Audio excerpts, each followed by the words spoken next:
All right, I think we are live. It is Thursday, November 10th, 2016 at 1 o'clock Eastern Time, and this is Marketing Live.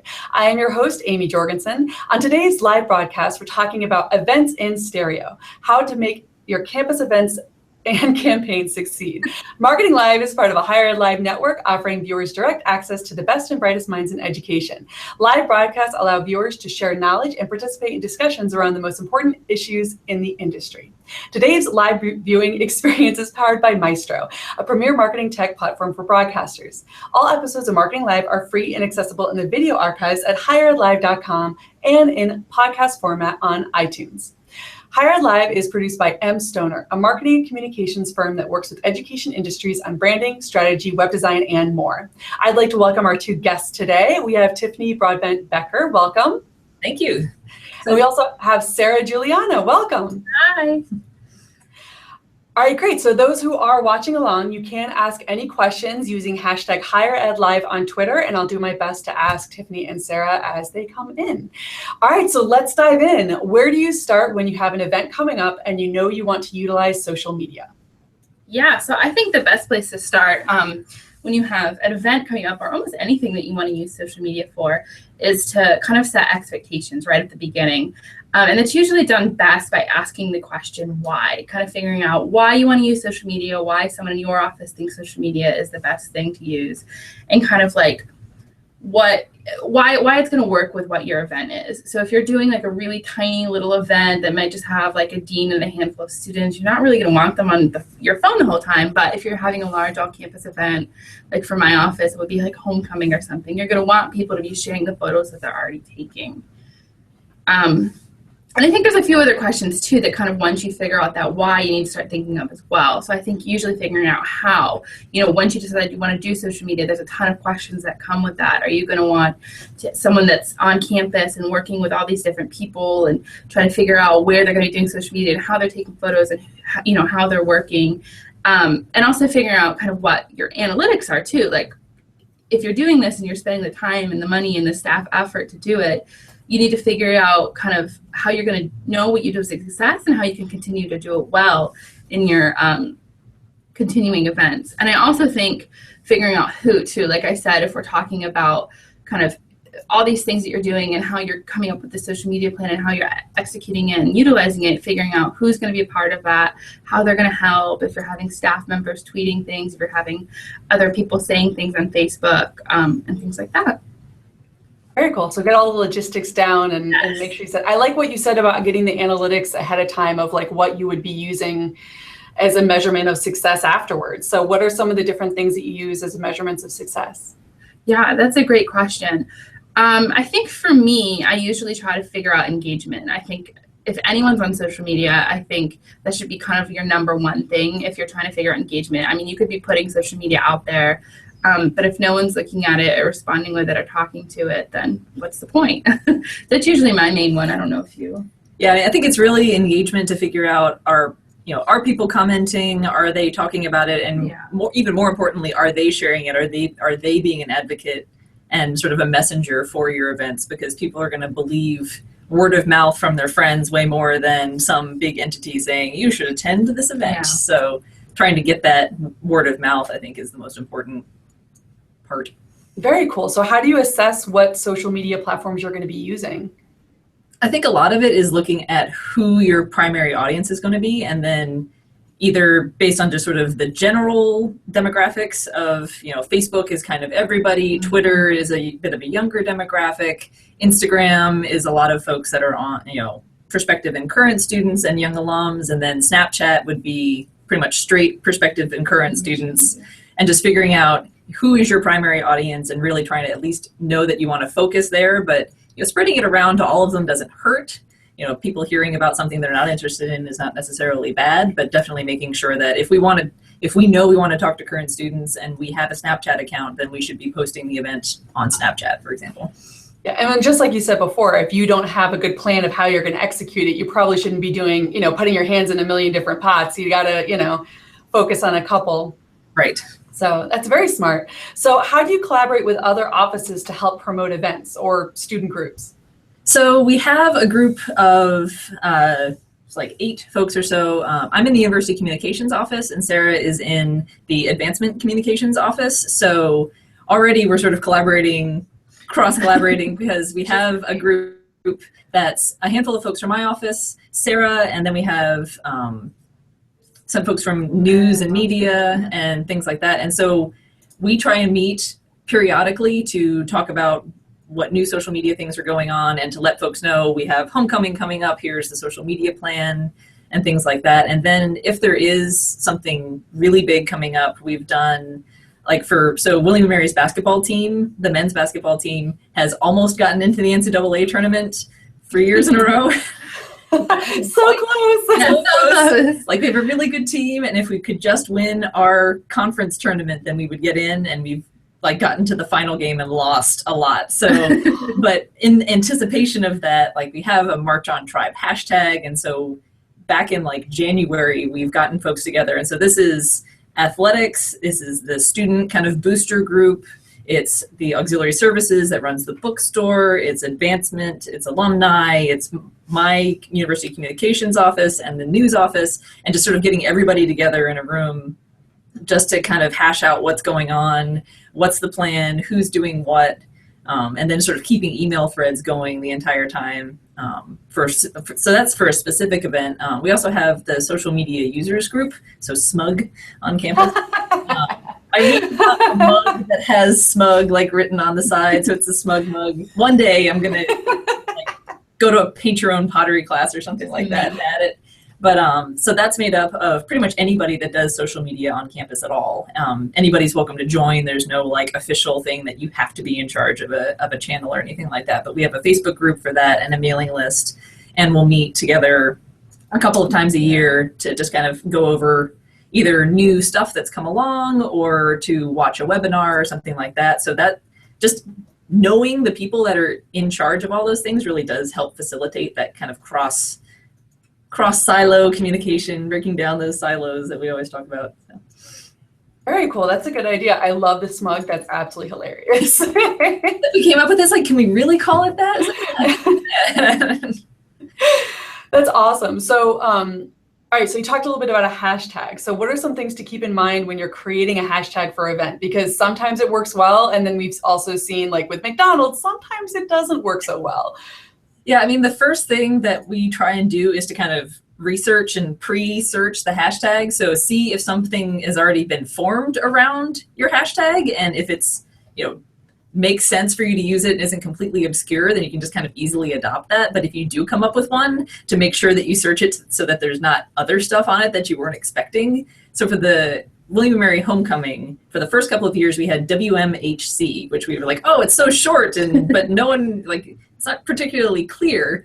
But we found out that was also being used by the Western Massachusetts Hardcore Music fan group or something. So, it's these concerts, I'm sure they're awesome, but they were not things that we were offering at Homecoming. So we wanted to kind of avoid that confusion. So you had a whole new target market you could have gone towards. All these people in Western Massachusetts that we know want to come to William & Mary's Homecoming in Williamsburg, Virginia.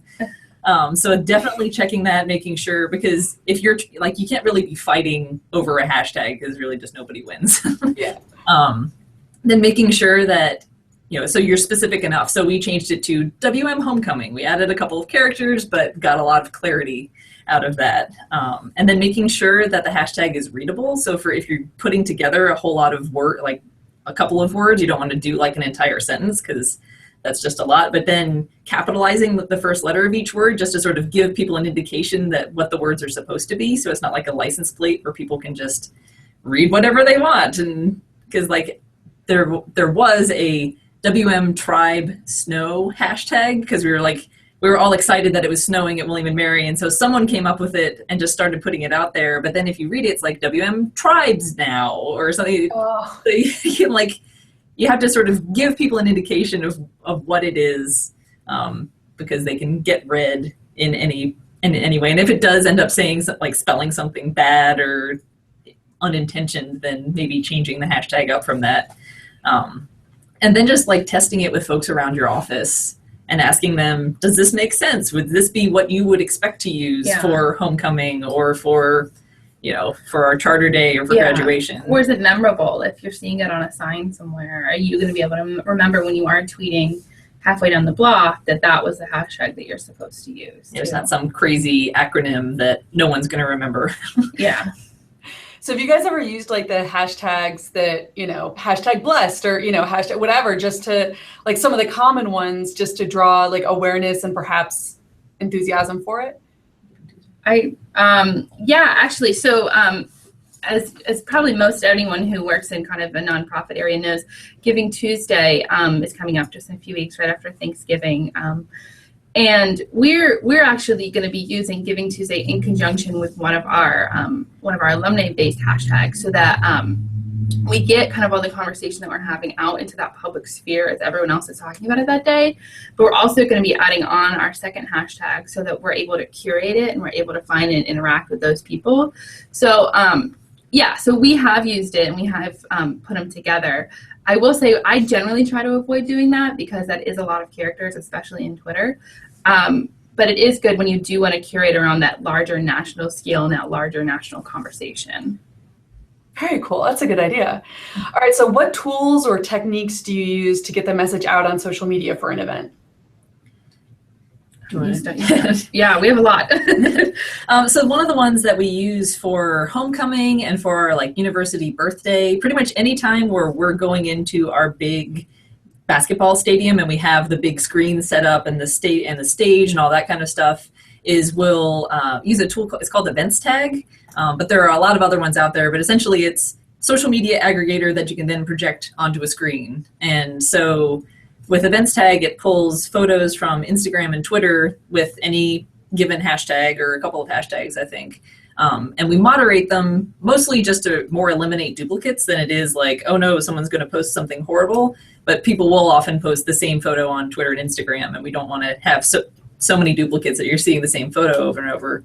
But it's been a really good way, one, to get folks to post on the hashtag because they want to get their 15 minutes or 15 seconds of fame as they're going through. But also, it gives people that are in the arena something to look at while they're waiting. So for graduation, all the parents get there 3 hours ahead of time as soon as doors open to get their good seats. And then they kind of miss their student who, for William & Mary, we have this tradition where they walk from our oldest building on campus, which is on one corner, all the way to the William & Mary Hall where we have the ceremony. And so students are taking photos the whole time of being in front of their favorite class building or with each other as they're walking across one of our bridges and things like that. So the parents and families that are there don't miss out on all of that that's going on. They can see that sort of pretty much live as the slideshow is going around. So it's a great way for them to sort of get this behind the scenes look at what their students are doing.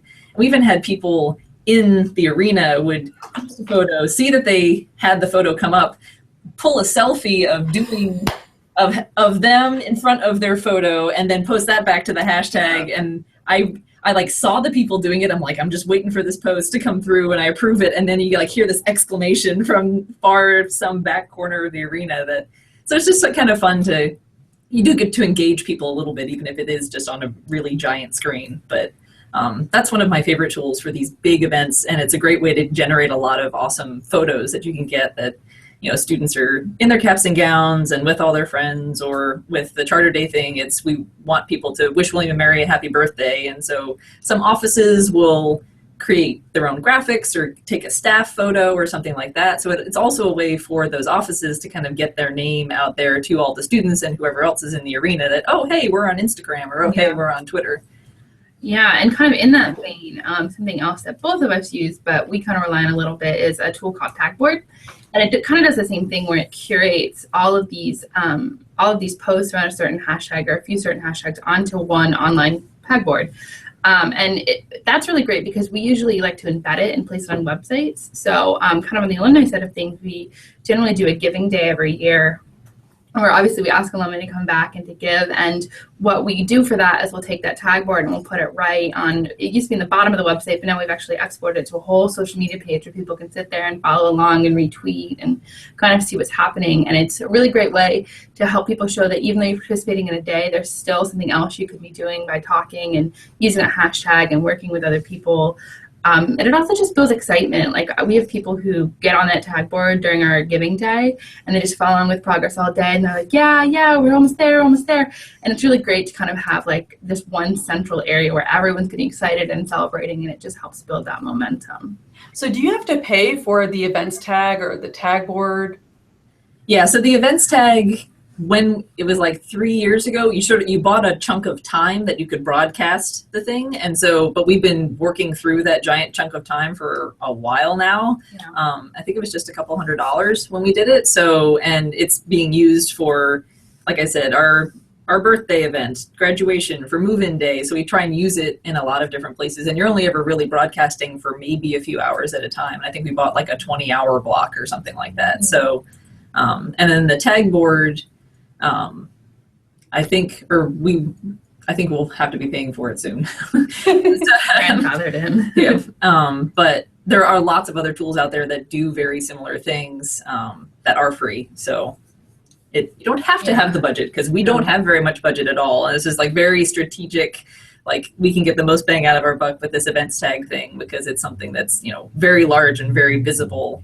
But you do the social media event guide stuff that obviously doesn't cost much at all. Yeah, so like I said, for our giving day every year, part of kind of the precursor to us putting all those events into one place is we come up with a social media guide every year where we essentially just make this 1 to 2 page PDF where we kind of explain to everyone what our giving day is, kind of what our goal is, what we're trying to do. And then we give them like a quick checklist, like make sure to give your gift, share on social media, do all these things. And then right after that, we usually have like a full page or two of kind of anything and everything you could say on the giving day, just things that are celebrating the giving day, helping to inform the giving day, telling people to give a certain post. And these are all pre-written posts with also pre-made graphics if you want to use one that have specific character accounts for Facebook, for Twitter, Instagram, all that kind of stuff. And we found that this is really good because we always get people coming to us every year, and they're always saying, I had just enough time to make a gift, but I really wanted to help a little more. This was great. I copied, I pasted, I hit the button, and I moved on with my life. And it kind of took the thinking out for people. But then for the people who had a little more time, it also kind of gave them a good base. Like it let them jump off. Like different departments were able to kind of take like what we were asking in terms of money, and they were able to think of it, and then maybe use a graphic or maybe update their cover photo. So it kind of puts all your resources in one place in terms of pushing all those things out. But it also kind of lets you pick and choose, and you can be heavily involved, you can be using those posts throughout the day, or you can just get that, like I said, that one quick post out in the morning. And people get really excited about it, especially my office, but also we also push this out like through our boards and through students and all throughout. We use Smug to push it all throughout departments. And it's kind of like when we're getting up to give to our giving day, people get really excited. They're like, yes, I feel like I can really participate. I know what I'm doing on this day now. So it's actually, we found a great tool, and we started slowly adapting it to a few other events, which is really great. That's really, really smart. I like that idea. So is it just a PDF that you email out to folks internally to share, or is it stuff that you email out to? No, I mean, we put it everywhere. I mean, like I said, we put it on Smug. We emailed out to boards, to campus, to different groups. We even put it on our website. I mean, it's not super in your face when you go to our social media page, but there is a little link if someone is kind of looking and trying to find a way to participate. It's on there. I mean, almost anyone who can participate in One Tribe One Day in any capacity has access to it, which is, like I said, it just takes that work out of it, and it's fun. That's awesome. Very cool. So, so with some of our techniques or tools, you guys talked a little bit earlier about Storify. Mm-hmm. Could you tell me about how you've used Storify and all that kind of good stuff? It's kind of my favorite tool. I'm just like social media geek for that. But pretty much anytime that we have any of these events, we want to make sure, one, that we're saving everything just sort of for archival kind of purposes. But it also, so if you've been on Storify, the way that it's set up is there's sort of your blank page on one side, and then there's the other side where you can search pretty much any social media channel based on user or by hashtag. And then you just drag and drop your posts, and you build your story from all those posts. But it's a really great way to kind of review what's going on your hashtag, to like kind of use it as customer feedback and sort of see if there's things that you can do to improve your event the next year. And once you've gotten all of that together, I think the limit's like 1,000 posts, and we've hit that a couple of times, which is exciting for one hashtag. Yeah. But then you can like make a highlights post which is then tied with your news story about, recapping the event, or that can be what you send out to the higher ups to sort of tell, if someone's like, well, what's this social media stuff? Why is this important? You can sort of say, here are these like great highlights of these wonderful photos or good feedback, bits of comments and things like that people can see. I was going to say something else. Oh, you can, and the nice thing about Storify is that you can export really easily. So you can export it to a PDF and then send that if people don't want to deal with the website, or you can download it as either a CSV or a JSON file. So you can, if you have sort of a programmer at your disposal that can parse some stuff, it'll tell you had, this many posts that had, and there were this many that had photos or videos, and it gives you a list of everybody that used the hashtag. So if you want to follow up with people, or if you want to put them in a list on Twitter or something like that to sort of use them as a focus group or something, you can do that. So in addition to just sort of chronicling stuff, it's a really great way to aggregate everything into one spot. So if you're doing a fundraising promotion or an event that's going over an entire semester or something like that, you're trying to get awareness and people excited about, would you use Storify to kind of continue that excitement or to kind of track it? Yeah, Storify over Tagboard are one of the other things, just because the live updating ones tend to run into the Twitter search limit kind of stuff. So this way, you will always have that post in your Storify. And so you can just take, if it's a semester long event, take 20 minutes twice a week to just go in and pull all of the relevant stuff that's on the hashtag. And then you can just save it in there, and you can go back in and edit as many times as you want and things like that. So it's a good way, and that's something that you can then link to from wherever on your website or something like that, and exactly what's on it. You don't have to worry about moderating it because you're generating it. So I think it's a little easier. Very cool. So what about Snapchat filters? Because Snapchat is one of the biggest tools in which students are using and prospective students are using to be able to communicate with one another. So have you used Snapchat filters? How are you paying for those? Do you pay for those? Like, give us the skinny.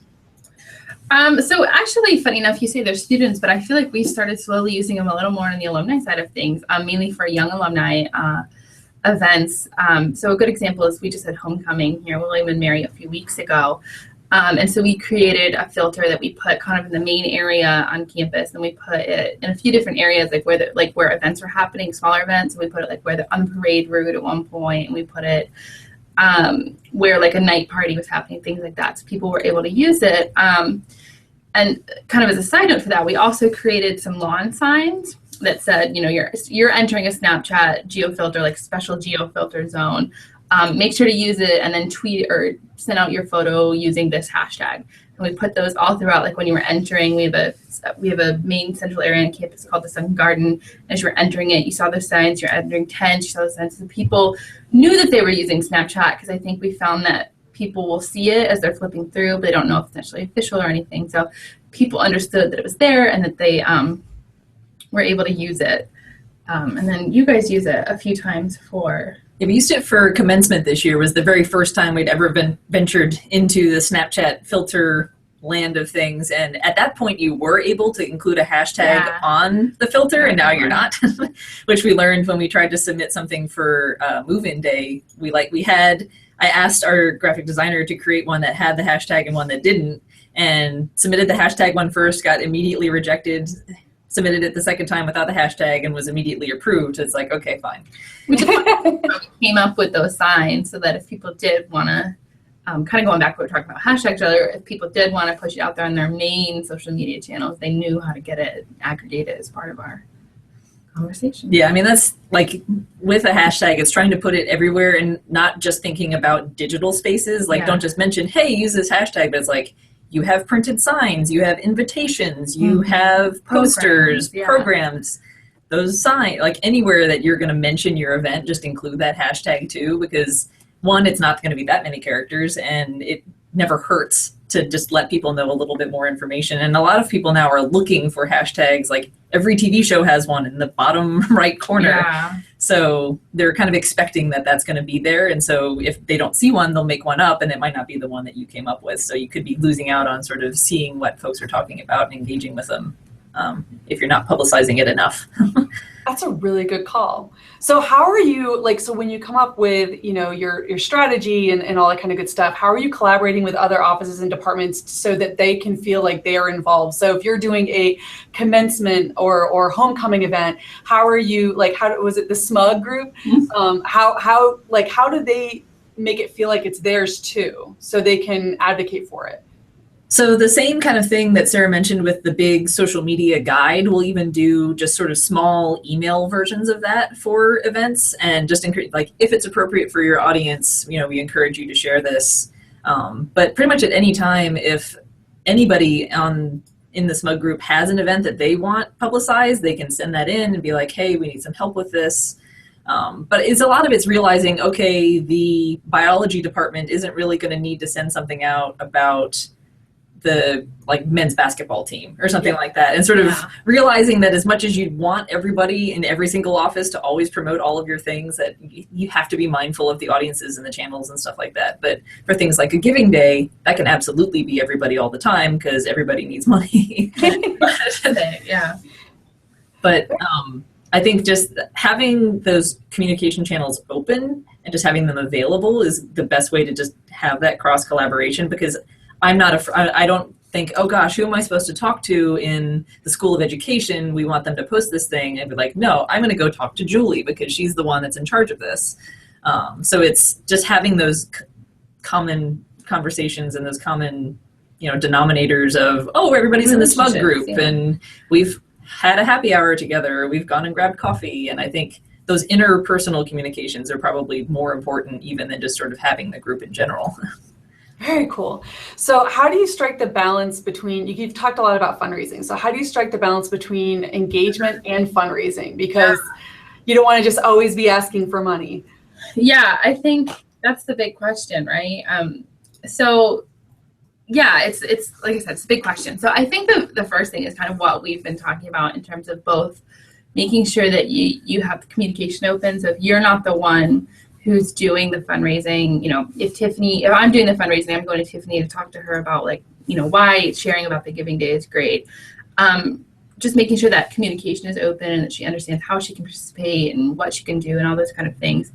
But I also think making sure that you're asking that question why, those setting expectations. I feel like a lot of times I have people come in my office, oh, let's do this great thing and let's ask for money, but it only really matters to the biology students. Well, that's not something we're really going to want to be sharing on kind of our all alumni Facebook page. So it's asking the question why, and always trying to kind of figure out what the best way to do it is. You don't necessarily have to say no to that request about the biology, but maybe putting it into a bigger thing that you're doing. But I think that also comes to the next point, which is not really, I've always found, and I've read a lot of different articles, that not doing a direct ask on social media is always the way to go.